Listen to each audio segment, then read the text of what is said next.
Ignition sequence start.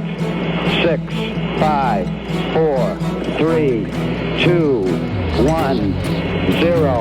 Liftoff. We have a liftoff.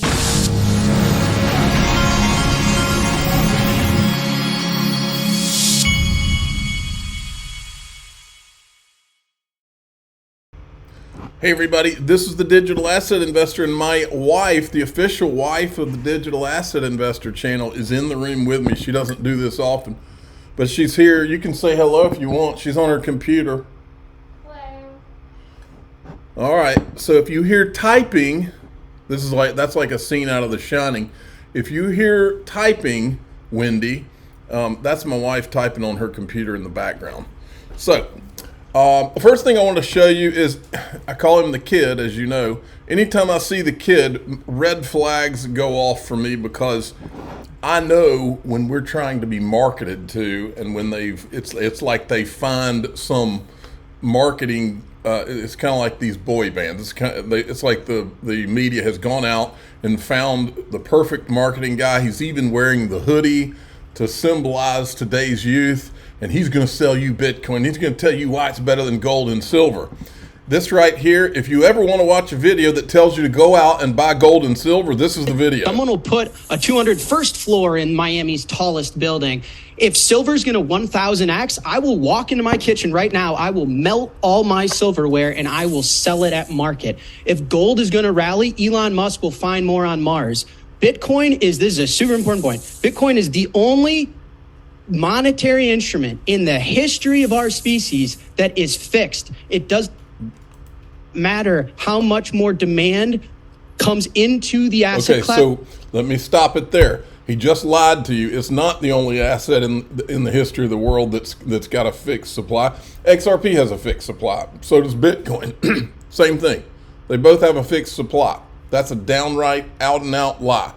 Anytime I hear an out-and-out lie, I have to stop and point it out. Plus, it's a child wearing a hoodie that's telling you that you should put all of your money in Bitcoin instead of God's money that's all the way back from the Bible, which is gold.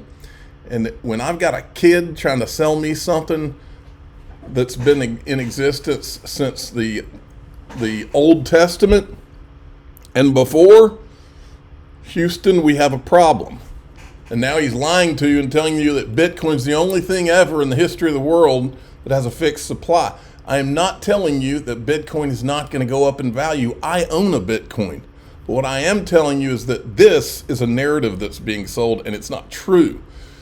So I have to point it out. No one will ever be able to make more of it. There are two things I can guarantee you in my life. One, that I'll die, and the other, that there will only ever be 21 million Bitcoin. And those are what's the two things that I can only value as well, taxes are going to happen no matter what, too, just so you know. Life and my Bitcoin. So it is the only fixed supply asset, Kelly. It's not that complicated. It's going to go up because everything else can be issued. It is that complicated. XRP actually works and has a fixed supply. Now, but since he's telling you that it's so much greater than gold, and since we know, the adults in the room understand that for the last 10 years, central banks of the world, the people that run the world, have been accumulating gold at the fastest pace probably in the history of the world, while they have children in hoodies telling you to buy Bitcoin. Well, that's why I've got a gold sponsor. It's called Miles Franklin. The code's DAI Gold. You can call this number, 952-929-7006, or email them at info@milesfranklin.com. It's what adults do. Now, this adult also owns one Bitcoin. I own it in my iTrustCapital IRA, which is also an adult thing to do.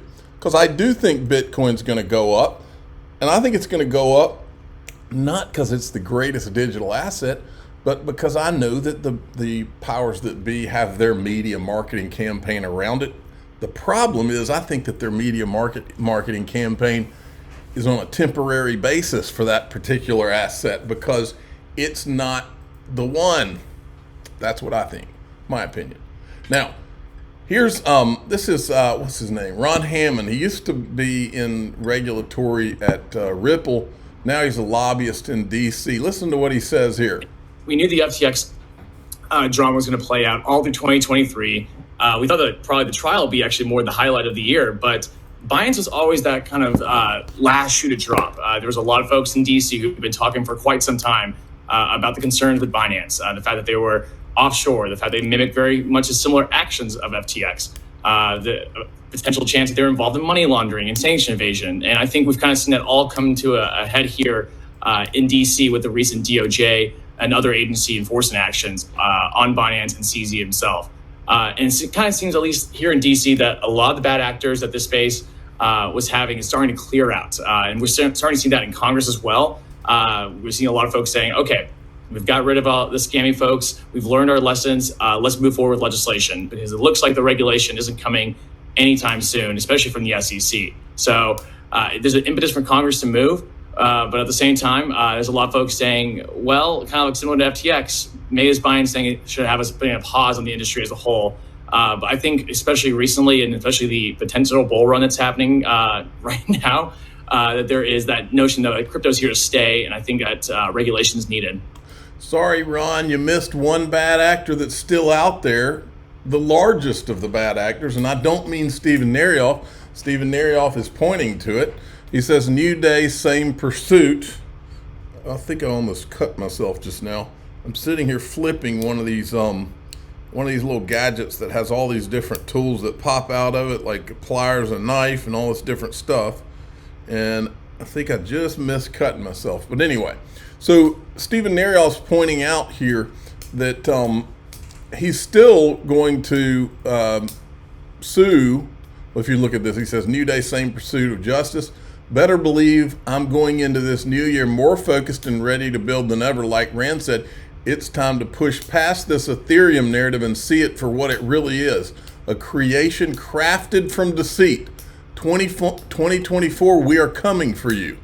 Now, it says here he's got a forthcoming lawsuit about alleges fraudulent practices in Ethereum early development, aiming to challenge the narrative of its origin and claims of decentralization. We'll pay attention to that. Now remember, Laura Shin is literally one of the people who was pushing the Ethereum narrative for the last few years. And the biggest core part of this, as we were uncovering ETHgate, we showed you ETHgate was not just about the SEC working with these Ethereum people to get Ethereum a free pass. It was most importantly about giving Ethereum a token factory. In other words, a money printing machine. Now she has the gall to be sitting here interviewing a guy who's pointing out that this token machine was used by venture capitalists, and what they were doing is they were creating these tokens because they had gotten that Ethereum free pass. They were holding back all of these tokens that they got for nothing and created out of thin air. Then they're putting them out on the markets and dumping on people, retail people, once they start buying these things. Listen to what he says. I think that the incentive to collect massive piles of AUM and to flatten your J curve extremely quickly, which you can do when you print and market your own token, and you can sell it without actually having product market fit or delivering any value whatsoever to the real world. And you can get it for 0.1 cents and sell it for $30 if you market it well enough.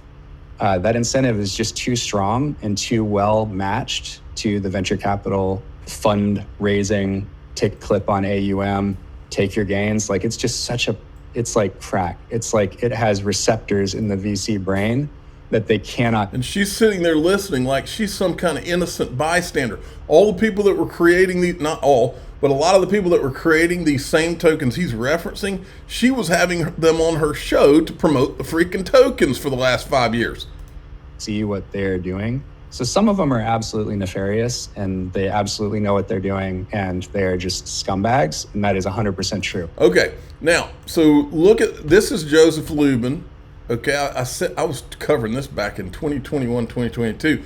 The purpose of the Hinman speech was to not just to give Ethereum the free pass, but it was to create a legal or a quasi-legal token factory for Ethereum and these VC friends of Ethereum. This is him talking. And Token Foundry, token launch services, where we can either issue an investor token or one of those consumer utility tokens that Bill Hinman of the SEC said wouldn't be deemed securities if you structured the token properly and if you marketed properly. So you don't market it in huge quantities to speculators. Yep. If you're paying attention, that's what you call, in my part of the world, BS. Okay, and then you got this. This is Ryan Selkis, who tells you exactly what they were doing. Like, what are the things that bother you the most or disturb you the most about like what's going on in the crypto space today? We claim that it's decentralized and equitable, and it's all about the technology, and that's all bullshit. Just cover to cover. It's just not true. Most of these tokens that are being sold are being, held by. Remember, Consensus had what was called Token Foundry. They deleted the website. You can't find it now. Ever since we uncovered ETHgate. Syndicate of investors. It gets them, early access to all the deals. Because it's, probably not decentralized.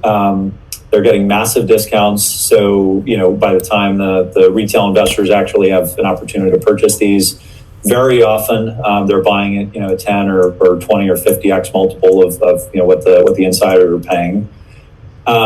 And these things are trading publicly with massive information asymmetries, where, the investors, even when they are liquid, right, even when they're trading on exchanges, like the insiders of the projects, the investors that, have gotten in early, they just have a different level of access to information than anyone else that's, buying through Binance or Bitfinex or, That's a real nice way of saying insider trading. Check this out. Ripple's real estate tokenization, reevaluating XRP's value. Ripple explores a solution for tokenizing the $280 trillion real estate market. The initiative could potentially redefine XRP's role and value in the market. Once this tokenization process really begins, folks, all bets are off, because it's not just going to be real estate, it's going to be everything. Let's see. Now, I want to point this out to you. This guy's talking about Barry Silbert's resignation today. He's saying he thinks this is a decision from Barry to improve the odds of an ETF approval. Barry, by all accounts, is a hands-on guy. Anyway, the vibe everybody's getting is that this was part of the deal. Yeah, we'll give you an ETF, but you got to make Barry Silbert step down. He must have some kind of. Only thing I can figure is Gary Gensler, for some reason, doesn't want him there. That's my thoughts. Now, this Patrick Riley, I think, is right over the target. In the DAIXRP.com group, I showed this video. Where it's talking about a prominent person in crypto, and their ties to the guy, the guy that had the island that we don't talk about out here on YouTube, but we do talk about him in DAIXRP.com. Well, Patrick Riley lays it out right here. He says, how many times must I repeat that the people going after XRP to shut it down, Gary Gensler, JP Morgan, Charles Hoskinson, etc., all have strong ties to the island guy's operations. The island guy was or is an agent of that Mossad agent. That's Israel, I guess. So maybe I should cut to the more pertinent question. Why does Israel, a country founded by the Rothschilds, want the U.S. government funded by a Rothschild central bank to shut down XRP? It's obvious. XRP is the leading competitor to the USD to be the replacement global reserve currency. If you doubt this, you have not done the research. Well, the digital asset investor has done the research, and in my group, after this video, we're about to go into the group, I'm going to show you, because all of the people who have been in the way in trying to stop XRP, just about every one of them to a man has ties to that guy from the island, just about every one. And then there's a major company that they, I think, propped up, then painted as a bad guy company so that they could hurt crypto, the government that is. I think that company's also tied.